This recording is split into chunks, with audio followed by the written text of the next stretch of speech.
Et Dieu va également commencer à te faire grandir dans différents niveaux spirituels. On va dire que tu dois toujours être bouillant pour Dieu, parce que il y a une chose que le diable attendra toujours, c'est que tu te refroidisses. Dans cette alliance avec Dieu, de toujours rechercher sa présence, rappeler le sacrifice de Jésus à la croix, parce qu'il n'est pas mort pour rien. Pour tout peuple, pour toute personne, de tout âge, de toute nation, de toute tribu. Allumer un feu dans ta vie où tu cherches la présence de Dieu. Les multitudes ne pourront te traverser, mais la présence de Dieu va faire de toi l'homme, la femme le plus heureux de la terre. Shalom à vous mes amis. Nous sommes encore une fois ensemble pour un temps où nous allons ensemble partager la parole de Dieu. Je crois que dans nos vies, nous avons besoin, jour après jour, de nous approcher de Dieu. Et avant de commencer ce petit message, ce petit court message que je vais vous donner, j'aimerais que nous puissions prier ensemble pour chercher ensemble la présence de Dieu et pour que cette présence puisse vous toucher là où vous êtes, vous impacter là où vous êtes et vous amener dans un autre niveau avec Dieu. Merci, cher Saint-Esprit, pour ta présence, Seigneur. Je viens devant toi tel que je suis et je te remets chaque frère, chaque sœur, chaque personne, chaque ami qui va regarder cette vidéo. Et je te demande, Seigneur, d'impacter sa vie, de le toucher, de le visiter là où il est et d'étendre encore ta main, Seigneur, puissamment sur sa vie. Je crois encore, Seigneur, que tu vas parler puissamment au cœur et je te demande, Seigneur, mon Dieu, mon roi, d'étendre ta main et de les visiter, de les impacter de ta grâce et de leur révéler encore quel Dieu merveilleux et glorieux tu es, pour la gloire de Dieu le Père, au nom de Jésus-Christ. Amen. Donc mes très chers amis, j'aimerais déjà premièrement vous souhaiter une bonne fête de Pâques. J'espère que la Pâques a été bonne pour vous. Et voici, nous sommes encore dans un temps de confinement. Et pendant ce temps de confinement, c'est peut-être d'un côté contraignant puisque nous ne pouvons pas sortir comme nous voulons, mais d'un autre côté, c'est quelque chose d'extraordinaire parce que vous avez la capacité de prendre le temps de chercher Dieu. Vous savez, la Bible nous dit que nous devons racheter le temps car les jours sont mauvais. Et pendant ces temps, j'aimerais vraiment vous encourager à rechercher l'Éternel, à rechercher Dieu pour qui il est, à le rechercher pour votre vie, parce que quand vous allez le rechercher, l'Éternel aura des choses extraordinaires et glorieuses pour vous. Et j'aimerais tout de suite ensemble vous encourager à ouvrir votre Bible dans le livre de Luc, au chapitre 22 et au verset 14. Et nous allons voir ensemble ce que la Bible nous dit, Luc chapitre 22 et au verset 14. La Bible nous dira la chose suivante. L'heure étant venue, il se mit à table et les apôtres avec lui. Et il leur dit, j'ai désiré vivement de manger cette Pâque avec vous avant de souffrir. Car je vous le dis, je ne mangerai plus jusqu'à ce qu'elle soit accomplie dans le royaume de Dieu. Et ayant pris une coupe et rendu grâce, il dit, prenez cette coupe et distribuez-la entre vous. Car je vous le dis, je ne boirai désormais plus du fruit de la vigne, jusqu'à ce que le royaume de Dieu soit venu. Ensuite il prit du pain et après avoir rendu grâce, il le rompit et leur donna en disant, ceci est mon corps qui est donné pour vous, faites ceci en mémoire de moi. Il prit de même la coupe après le souper et la leur donna en disant, cette coupe est la nouvelle alliance en mon sang qui est répandue pour vous. On va un petit peu descendre un peu plus loin.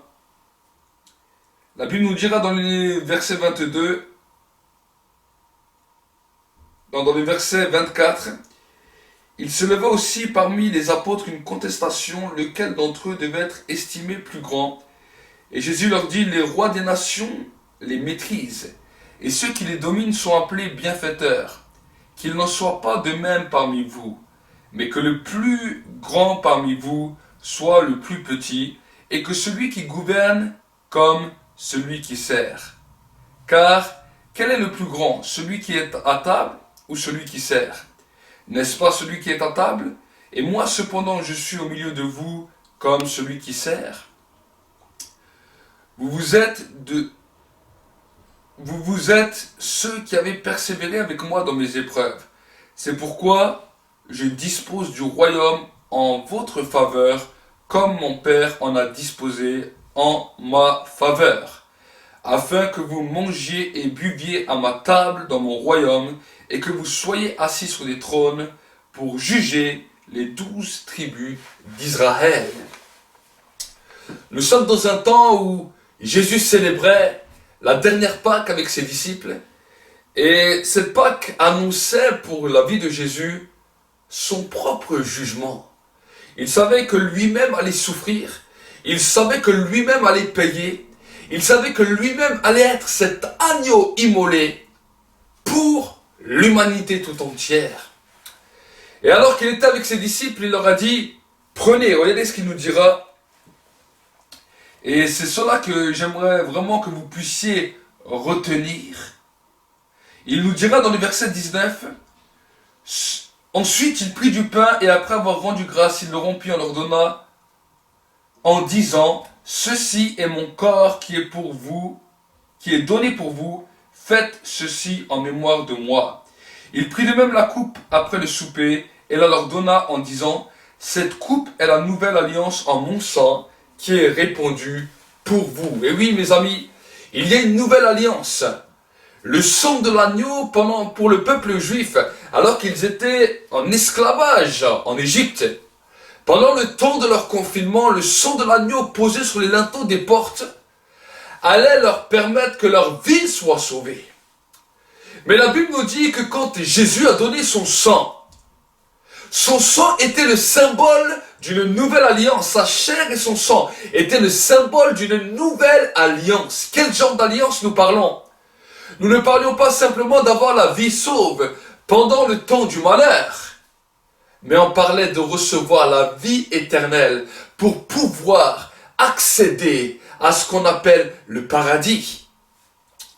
Mes amis, chaque fois que quand nous nous réunissons les dimanches et que nous participons à ce temps de repas la Sainte Seine, alors nous commémorons la mort de Jésus et aussi sa résurrection. Pourquoi? Parce que non seulement il est mort pour que nous puissions avoir la vie, mais il est ressuscité pour que nous puissions régner et pour que nous puissions expérimenter toutes les bénédictions qu'il a préparées pour nous. Et la Pâque est quelque chose d'extraordinaire, et pendant ce temps de Pâque, c'est non seulement un souvenir, mais la Pâque n'est pas simplement une fois par an pour nous-mêmes, mais c'est quelque chose que nous pouvons célébrer tous les jours, que nous pouvons célébrer chaque fois que nous nous réunissons, que Jésus a été l'agneau immolé pour toi et pour moi.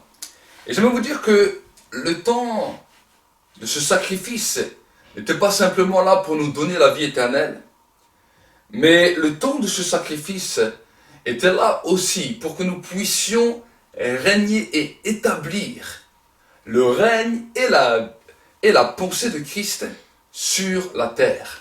Vous savez, les disciples se posaient souvent la question, mais comment le royaume de Dieu va-t-il se manifester? Et Jésus leur dira la chose suivante. Le royaume de Dieu ne viendra pas de telle ou de telle manière, mais le royaume de Dieu est en vous. Et vous qui êtes là, qui nous suivez, qui êtes là derrière cette vidéo, si vous avez accepté Jésus comme Seigneur et Sauveur, si vous êtes passé par les eaux du baptême, si vous êtes devenu une nouvelle création, alors ce royaume de Dieu habite en vous. Et maintenant, ce royaume de Dieu qui est en vous par la nouvelle naissance doit commencer non seulement à grandir en vous, mais aussi à se manifester autour de vous. Vous avez une capacité extraordinaire, que ce soit par votre personnalité, par les choses que Dieu met en vous, de pouvoir manifester le royaume de Dieu. Quand nous nous réunissons en tant qu'Église, alors nous sommes une représentation de ce qui se passe dans le ciel, d'une assemblée qui se passe dans le ciel pour adorer et pour célébrer Dieu. Mais Le royaume de Dieu n'est pas simplement manifeste dans l'Église. Parce que l'Église, c'est toi, c'est moi. Mais le royaume de Dieu doit être manifesté dans tous les endroits où tu vas. Que ce soit au travail, que ce soit dans les magasins, que ce soit dans ton lieu secret de prière, que ce soit dans ta maison, que ce soit dans ton foyer. Le royaume de Dieu doit être manifesté.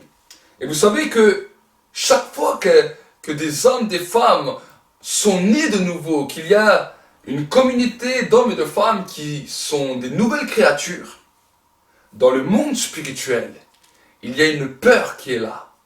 Et nous pouvons voir dans le livre de Exode, au chapitre 1er, verset 8, ce que la Bible nous dit. Exode, chapitre 1er, et au verset 8, nous allons voir ensemble ce que la Bible nous dit. Regardez. Il s'éleva sur l'Égypte un nouveau roi qui n'avait point connu Joseph. Il dit à son peuple, « Voilà les enfants d'Israël, qu'ils forment un peuple plus nombreux et plus puissant que nous. Allons, montrons-nous habiles à son égard, empêchons qu'ils ne s'accroissent et que s'ils surviennent une guerre, ils ne se joignent à nos ennemis pour nous combattre et sortir ensuite du pays. » Voilà une des peurs du monde des ténèbres. C'est le monde des ténèbres a peur de quoi? Le monde des ténèbres a peur que beaucoup d'hommes et de femmes puissent se tourner vers l'Éternel et que le royaume de Dieu puisse tellement s'accroître que nous puissions établir et baser le règne de Dieu dans ce monde. Alors peut-être vous allez me dire, oui, mais pasteur, avec tout ce qui est en train de se passer, avec toutes ces choses, dans quelle dimension pouvons-nous impacter? Nous sommes des fois méprisés, nous sommes des fois persécutés, nous sommes des fois stigmatisés. Et j'aimerais te dire, c'est vrai. Regardez, les enfants d'Israël, au début, ils étaient en Égypte. Ils étaient en Égypte parce que il y avait eu un temps de famine juste avant ce temps, et Dieu avait permis que Joseph devienne un des premiers ministres de tout l'Égypte. Et le peuple d'Israël avait trouvé exil en Égypte. Ils pouvaient manger, ils pouvaient boire, ils pouvaient travailler. Mais est arrivé un temps où un nouveau roi est arrivé. Et ce roi ne supportait pas de voir les Égyptiens parce qu'il avait peur d'eux. Il avait compris que ce peuple était un peuple puissant. Il avait compris que ce peuple pouvait régner sur eux, qu'il était plus puissant qu'eux. Voici pourquoi l'esclavage est venu sur le peuple d'Israël et que 430 ans plus tard, Dieu les a délivrés de l'esclavage. Mes amis, j'aimerais te dire quelque chose. Chaque fois que nous pouvons nous réunir, chaque fois que nous sommes ensemble, des hommes, des femmes qui sont nés de nouveau, nous faisons peur au monde spirituel. Et des fois, nous l'ignorons. Et par notre ignorance, malheureusement, nous subissons, bien des fois, nous subissons des coups, nous nous retrouvons comme les enfants d'Israël, dans une position d'esclavage, où on a peur de parler, où on a peur de manifester le royaume de Dieu, où on a peur de pouvoir exprimer ce que Dieu a mis en nous. Mais ce matin, j'aimerais vraiment vous encourager à ce que l'Église puisse se lever. Vous savez, trop souvent l'Église est restée un hôpital où les gens sont soignés, où les gens qui étaient détruits de leur vie passée sont restaurés, sont guéris. Mais très rarement on lève une armée. Très rarement on les lève comme des hommes, des femmes qui sont maintenant prêts à aller impacter et aller influencer la terre. Oui, mes amis, si peut-être vous entendez cela pour la première fois, ça peut peut-être vous étonner. Ça peut peut-être vous choquer. Mais j'aimerais vous dire que si vous êtes là derrière vos écrans et que c'est la première fois que vous nous suivez, vous avez la possibilité de devenir une nouvelle création. La Bible nous dit que ceux qui vous séparaient de Dieu, ce sont vos péchés. Ce sont votre façon de vivre. Ce sont vos raisonnements de croire que Dieu n'existe pas. de ne pas vous adresser à Dieu. La Bible nous dit que le plus grand des péchés, c'est le fait de ne pas croire en Dieu. Et je crois que dans notre nation la prenait haut et fort, en disant que c'était un pays laïque, qu'il voulait séparer toutes les dimensions religieuses de l'État, et que quelque part, ils agissaient comme si Dieu n'existait pas. Et oui, c'est à cause de cela que malheureusement, beaucoup d'hommes et de femmes sur la terre vont périr en enfer, parce qu'ils n'ont pas cru que Dieu était vivant, premièrement, et qu'ils n'ont pas cru à son Fils qui a été envoyé sur terre pour que sa vie puisse être donnée en sacrifice pour l'humanité. Peut-être vous me suivez, vous êtes d'autres religions, peut-être bouddhistes, peut-être musulmans, peut-être vous avez la religion, le sport, ou peu importe. Vous savez, devant Dieu, ce n'est pas une question de religion. Devant Dieu, c'est une question de croire à ce que Dieu a fait pour chacun d'entre nous, pour que tu puisses avoir un contact réel. Et si tu es dans cette position, tu es là, tu m'écoutes, et tu te dis, oui, mais c'est vrai, moi, si je quitte cette terre, je ne sais pas où je vais. Je ne suis pas sûr d'aller au paradis. Je ne sais même pas qu'est-ce qui va se passer après. J'aimerais te dire qu'aujourd'hui, tu peux faire la paix avec Dieu. Et comment tu peux faire la paix avec Dieu? En faisant cette simple prière avec moi, en disant, Père de gloire, je reconnais que jusqu'à aujourd'hui, j'étais un pécheur. J'ai marché ma vie sans toi. Et aujourd'hui, je te demande pardon pour mes péchés. Je crois dans mon cœur et je confesse dans ma bouche que Jésus est mort et qu'il est ressuscité pour moi. Qu'il a donné sa vie, qu'il a payé pour moi et que son sang a coulé pour me racheter. Je te demande pardon d'avoir pas cru en toi. Je te demande pardon d'avoir géré ma vie sans toi. Et aujourd'hui, je te demande de m'accueillir dans ton royaume. Je te demande de me pardonner de tes péchés et que ton sang puisse me laver. Que mon nom aujourd'hui soit inscrit dans le livre de vie et que je puisse recevoir ton Esprit Saint pour manifester ton royaume sur la terre comme je dois le faire. Merci Père pour cette nouvelle famille dans laquelle j'appartiens maintenant. Au nom de Jésus-Christ. Amen. Les amis, à vous tous qui avez fait cette prière, alors, premièrement, je voudrais vous féliciter, je voudrais vous dire félicitations. Et je voudrais vous dire que dans le ciel, il y a une joie, il y a une fête pour vous. Les anges sont en train de fêter pour vous. Et vous pouvez nous contacter à l'adresse internet, sur notre site internet qui est là, mentionné en dessous de l'écran. Vous pouvez nous laisser part de votre témoignage. Et si vous êtes en Alsace, près de Strasbourg, j'aurai la joie de vous accueillir à l'église. Et sinon, nous vous redirigerons vers une autre église, que ce soit dans la France, que ce soit dans le monde. Une église qui marche d'après les principes que Dieu nous a laissés dans sa parole. Je vais continuer mon message. Et pour continuer mon message, j'aimerais que vous puissiez prendre votre Bible dans le livre de Marc, l'évangile de Marc, au chapitre 11 et au verset 12. Nous allons voir ensemble comment nous pouvons continuer à manifester ce royaume, comment nous pouvons continuer à impacter la terre et comment nous pouvons grandir ensemble. Marc chapitre 11 et au verset 12. Marc chapitre 11, verset 12. Voici. La Bible nous dit, le lendemain, après qu'ils furent sortis de Béthanie, Jésus eut faim. Apercevant de loin un figuier qui avait des feuilles, il allait voir s'il s'y trouvait quelque chose. Et s'en étant approché, il ne trouva que des feuilles, car ce n'était pas la saison des figues. Prenant alors la parole, il dit, « Que jamais personne ne mange de ton fruit. » Et ses disciples l'entendirent. Dans le verset 20, il nous dit, « Le matin en passant, les disciples virent le figuier séché jusqu'aux racines. Pierre, se rappelant de ce qui s'est passé, dit à Jésus, « Rabbi, regarde le figuier que tu as maudit à sécher. » Jésus prit la parole et leur dit, « Ayez foi en Dieu.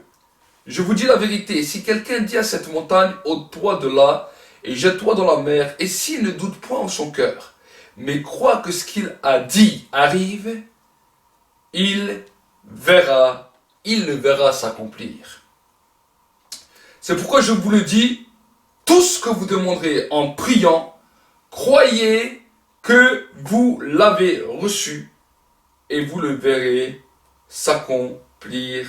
Amen. Jésus nous parlera de l'autorité. Jésus avait démontré son autorité en guérissant les malades, en chassant les démons, mais pas seulement. Voici qu'il se présente devant un figuier, et le figuier est sec. Le figuier ne produit pas de fruits. Et voici que Jésus a maudit ce figuier. Le lendemain, les disciples étaient choqués, étaient étonnés. Et ils ont vu que le figuier avait séché, mais jusqu'aux racines. J'aimerais vous dire qu'autour de nous, il y a des puissances des ténèbres qui sont là et qui ne produisent pas de bons fruits. Des influences qui dirigent les vies des personnes, qui dirigent des fois les vies dans des foyers, dans des maisons, dans des villes, dans des villages, dans des pays, dans des nations. Et ça ne produit pas un bon fruit. C'est pour cela que nous entendons parler de guerre, nous entendons parler de famine, nous entendons parler de choses terribles et atroces tout autour de nous. Le royaume de Dieu habite en nous. Et pourtant, nous ne l'avions pas compris. Où est cette armée qui va se lever? Vous savez, quand nous allons reprendre le culte, en tant que responsable d'église, dans l'église où Dieu m'a appelé le Centre mondial de réveil, nous allons prendre des directives claires et précises. L'église n'est pas simplement un endroit où nous venons écouter quelques messages et dire le prédicateur a bien prêché. Mais nous avons une dimension d'influencer et de transformer notre monde. J'aimerais vraiment que l'église puisse comprendre la dimension de l'autorité que Dieu vous a donnée. J'aimerais que l'église puisse entrer dans cette dimension d'influence et d'impact dans lequel nous allons bouleverser l'humanité. Dieu nous appelle à bouleverser l'humanité. Dieu nous appelle à régner dans ce monde et à bouleverser toutes les choses. Mais je crains que l'Église ne l'a pas compris. Les puissances des ténèbres qui sont dans le monde spirituel et qui gèrent notre monde, nous avons la possibilité et la capacité de maudire ces œuvres jusqu'à leurs racines. Jusqu'à leurs racines. Voici un autre verset dans la Bible, dans le livre de Matthieu 16 et verset 18. J'aimerais vraiment que votre esprit s'ouvre. Et je déclare maintenant, en tant que serviteur de Dieu, en tant que prophète de l'Éternel, que là où vous êtes, quand vous m'entendez, que votre esprit s'ouvre et que vous comprenez les paroles que je vous dis. Matthieu 16 au verset 18. Voici ce que la Bible nous dira. C'est Jésus qui parlera à Pierre et il lui dira, « Et moi je te dis que tu es Pierre, et que sur cette pierre, je bâtirai mon église, et que les portes du séjour des morts ne prévaudront point contre elle. Je te donnerai les clés du royaume des cieux. Ce que tu lieras sur la terre sera lié dans les cieux, et ce que tu délieras sur la terre sera délié dans les cieux. » La porte du séjour des morts ne prévaudront pas contre vous. Mes amis, si tu comprends ce message, Dieu va faire de toi un homme et une femme extraordinaires pour avoir la capacité d'influencer et de manifester le royaume de Dieu où tu vas. Le village où tu habites, la ville où tu habites, ne doit plus être dirigé par les entités et par les puissances spirituelles qui sont là. Mais tu as la capacité de changer les choses. Tu as la capacité de changer les choses. La Bible nous dira encore, nous allons lire ensemble, là nous avons lu Matthieu, nous allons lire ensemble Jérémie. Jérémie, voir ce que la Bible nous dit. Vous allez voir ensemble ce que la parole de Dieu nous déclare dans le livre de Jérémie. Jérémie au chapitre 1er et au verset 10. Regardez ce que la Bible nous dira. Regarde, je t'établis aujourd'hui, je parle à l'église. Voici le message que le Saint-Esprit donne à l'église aujourd'hui.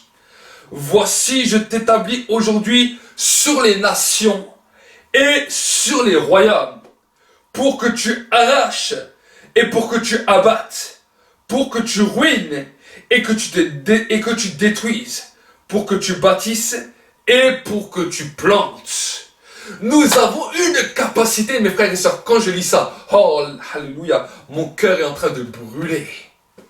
Parce que je sais que Dieu nous a donné une capacité de bâtir, d'arracher, de ruiner et de détruire tout ce qui ne fait pas partie de son plan et tout ce qui ne fait pas partie de son royaume.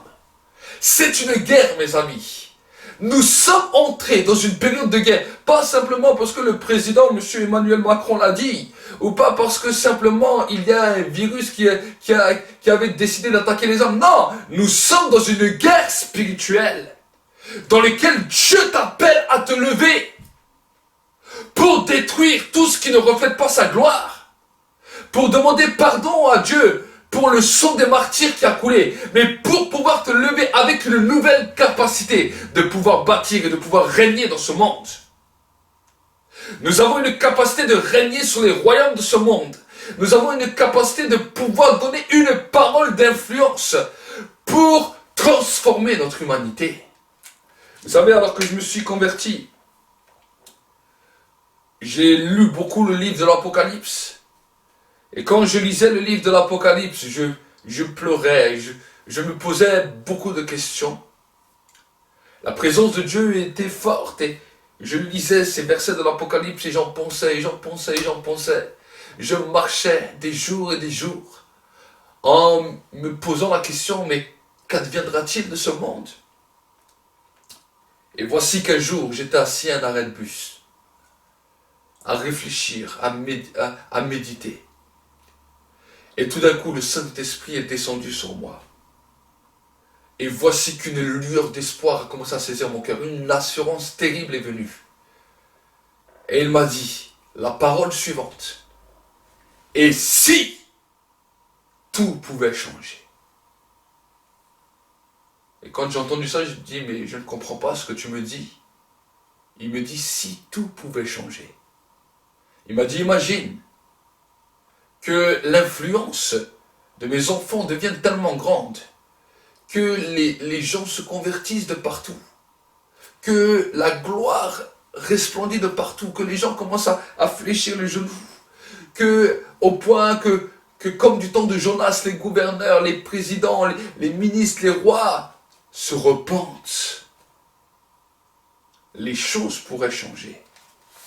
Mes amis, bien souvent, nous nous arrêtons et nous disons, oui, mais Satan règne dans ce monde et nous en avons peur. Beaucoup d'hommes et de femmes ont peur. J'aimerais parler une parole claire à l'église. N'ayez pas peur ni de Satan, ni de ses anges, ni de tous ces gouvernements mondiaux qui veulent venir détruire l'humanité. Vous savez, Satan n'a aucun pouvoir sur terre.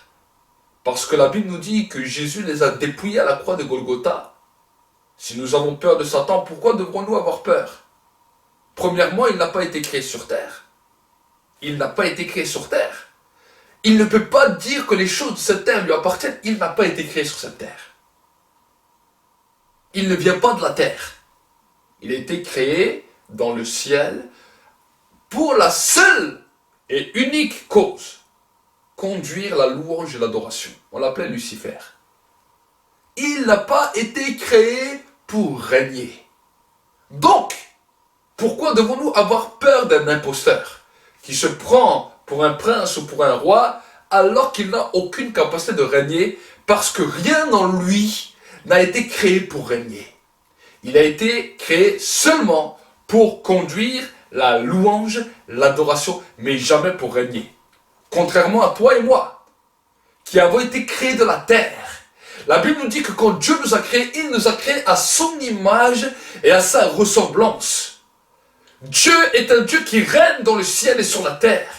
Et quand il nous a créés à son image et à sa ressemblance pour pouvoir régner et assujettir la terre. Voici ce qui a enragé Satan. Voici ce qui a enragé Lucifer. Parce qu'il a vu que nous étions faits supérieurs à lui. Donc, nous ne devons pas avoir peur d'échouer. Parce que ni lui, ni ses anges, ni ses démons qui, jusqu'à aujourd'hui, malheureusement, malmenaient le monde. Parce que l'Église n'a pas compris clairement et réellement sa dimension sur la terre. Nous avons une dimension de régner sur les nations. Et moi-même, en tant qu'enfant de Dieu, en tant que nouvelle création, en tant que ministre de l'Éternel, en tant que prophète de l'Éternel, j'aimerais vous dire la chose suivante. Nous avons un devoir de régner. Dieu nous demandera pourquoi nous n'avons pas régné. Dieu nous posera la question, pourquoi n'avons-nous pas manifesté le royaume? Oui, nous nous limitons dans nos vies de prière. Oui, nous nous limitons dans nos vies de jeûne. Oui, nous nous limitons dans nos vies d'approche de Dieu. Et nous nous limitons dans notre dimension de devoir régner. En tant qu'enfant de Dieu, tu as un devoir de régner et de manifester le royaume de Dieu sur terre. Voici une des missions que Dieu avait pour vous. Regardez dans le livre de Colossiens au chapitre 15. Colossiens chapitre 15, chapitre 2, verset 15. Regardez ce que la Bible nous dira. À partir du verset 14, la Bible nous dit « Il a effacé l'acte dont les ordonnances nous condamnaient et qui subsistait contre nous. Et il l'a détruit en le clouant à la croix. » Mais je vais vous dire que ce n'est pas simplement l'acte qui était rédigé contre nous, mais l'acte qui était rédigé contre l'humanité tout entière.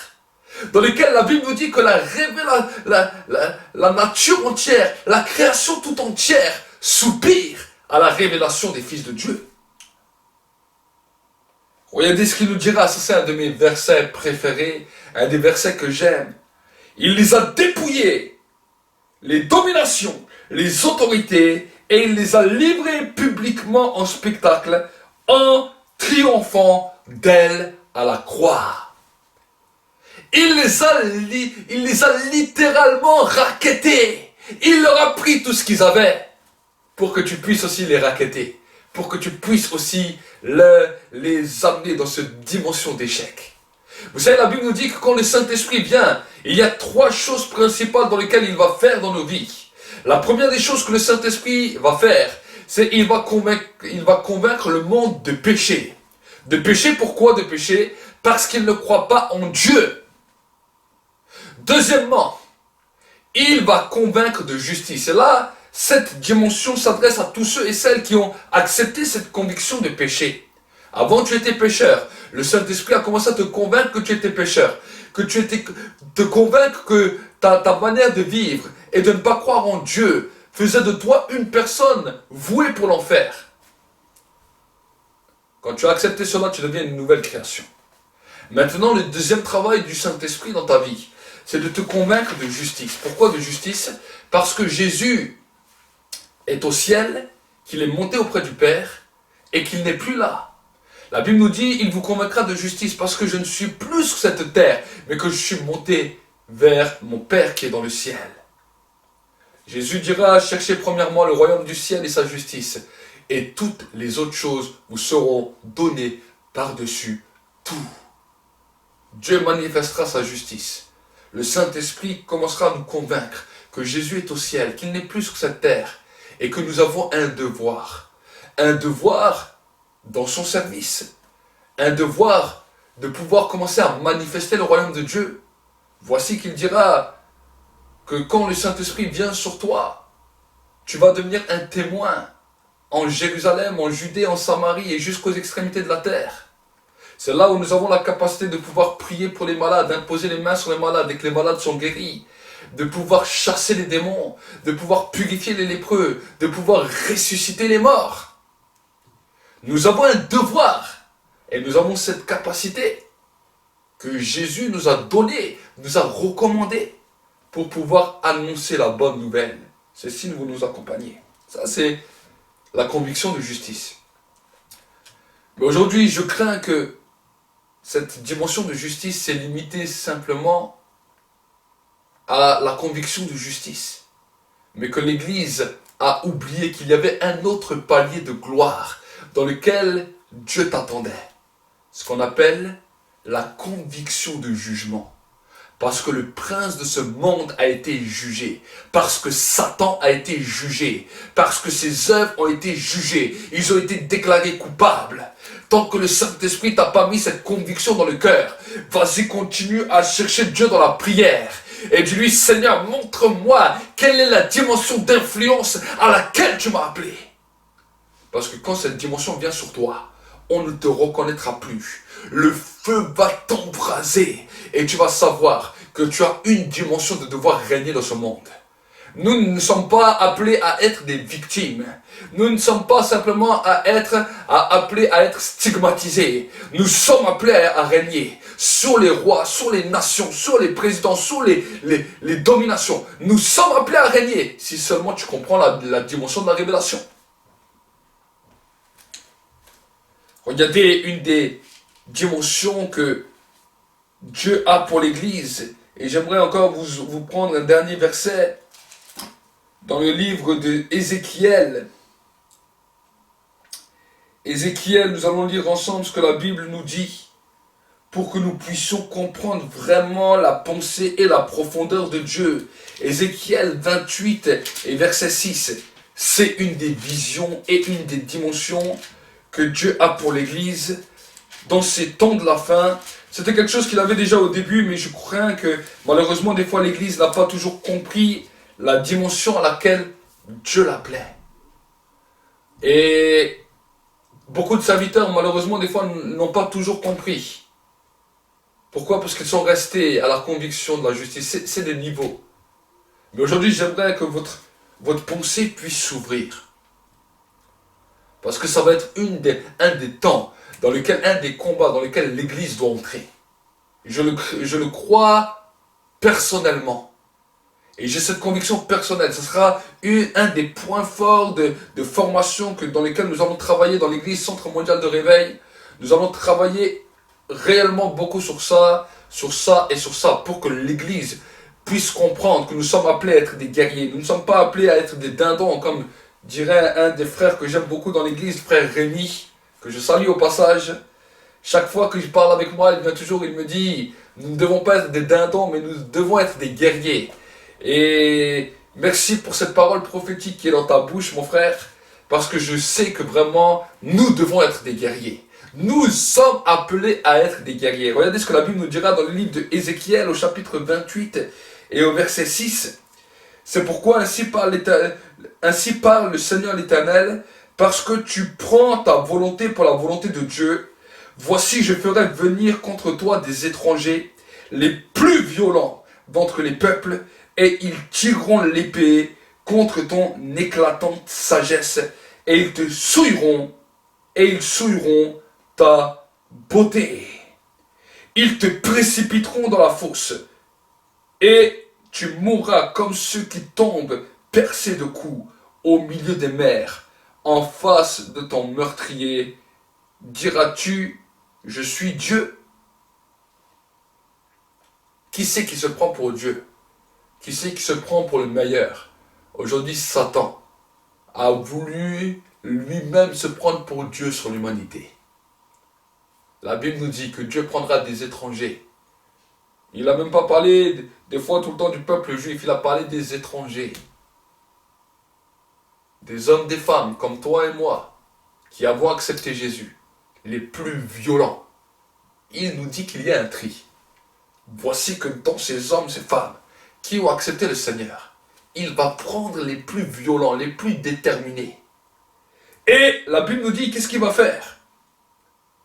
Ils tireront l'épée contre ta sagesse éclatante, et ils souilleront ta beauté.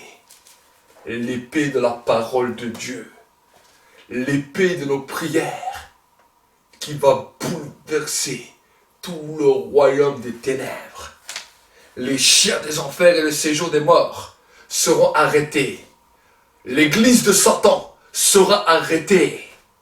Parce que l'église victorieuse du Christ, celle qui aujourd'hui est appelée église, mais qui demain sera appelée épouse, celle qui aujourd'hui est appelée fiancée de Christ, mais qui demain sera l'épouse aux noces de l'agneau, ils se réjouiront avec lui, parce qu'ensemble ils auront dépouillé toutes les principautés, toutes les dominations. Mes amis, Dieu vous appelle au combat. Je suis un conquérant. Je suis un conquérant. Je suis un guerrier du Seigneur. Et Dieu t'appelle à entrer dans cette dimension. En tant que serviteur de Dieu, je peux donner des fois des indications comme ça. Parce que dans le ministère, des fois, nous sommes appelés à être des généraux, des hommes, des femmes qui donneront des directions, des hommes, des femmes qui lèveront l'armée. Dans ce temps, après ce temps de confinement, c'est dans cela que nous allons travailler dans l'église. C'est l'ordre que Dieu m'a donné. Travailler pour lever une armée de guerriers. Une armée de guerriers qui vont savoir comment gérer les choses.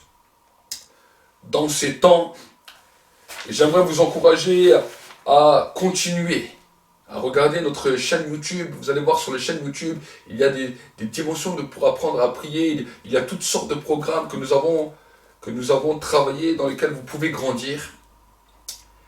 Et j'aimerais vraiment vous encourager de tout mon cœur à continuer et à persévérer. Nous sommes dans une guerre, oui, mais Dieu t'appelle à te lever pour pouvoir régner et pour pouvoir influencer ce monde. Nous allons prier pour cela. Merci, cher Saint-Esprit, pour ta présence. Tu vois tous ceux et celles qui ont entendu ce message. Et je te demande, Seigneur, de lever parmi ces hommes, parmi ces femmes, des réels guerriers, des hommes et des femmes qui vont entendre, qui vont comprendre, qui vont saisir. J'appelle maintenant, dans le royaume de l'Esprit, ces hommes, ces femmes les plus violents de la terre, qui vont se lever à nos côtés, avec nous, dans le nom de Jésus, par la puissance du Saint-Esprit, pour conquérir les nations de la terre. Merci Saint-Esprit, pour ta présence, au nom de Jésus-Christ. Amen. Mes amis, ça a été un réel privilège et un réel plaisir d'être avec vous encore. Vous avez toujours la possibilité de pouvoir nous soutenir, de pouvoir semer à travers vos dîmes, à travers vos offrandes, pour soutenir ce ministère. Pourquoi? Parce que des fois on peut se dire, oui, mais semer peut-être dans un temps de confinement. Vous savez, Isaac a pu semer dans le temps de la famine, dans le temps où tout semblait mort. Et la Bible nous dit, il a récolté au centuple. Et j'aimerais te dire que quand tu vas semer pendant ce temps, pendant cette saison, j'aimerais te donner une parole de l'Éternel. Dieu va permettre que tu vas récolter au centuple. Et je prie maintenant, dans le nom de Jésus, que tu reçoives une prospérité, une abondance, une surabondance, pour que tu puisses récolter au centuple là où tu es.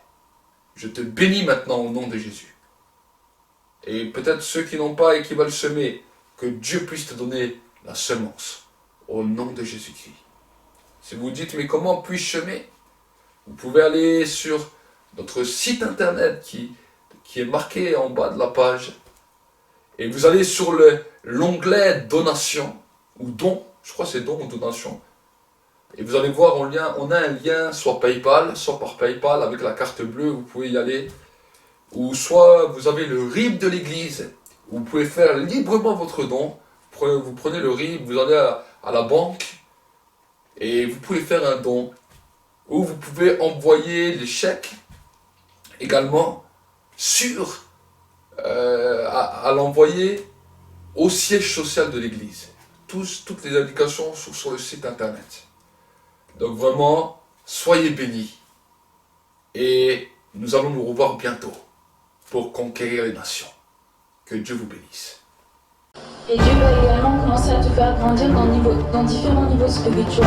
On va dire que tu dois toujours être bouillant pour Dieu, parce que il y a une chose que le diable attendra toujours, c'est que tu te refroidisses. Dans cette alliance avec Dieu, de toujours rechercher sa présence, rappeler le sacrifice de Jésus à la croix, parce qu'il n'est pas mort pour rien. Pour tout peuple,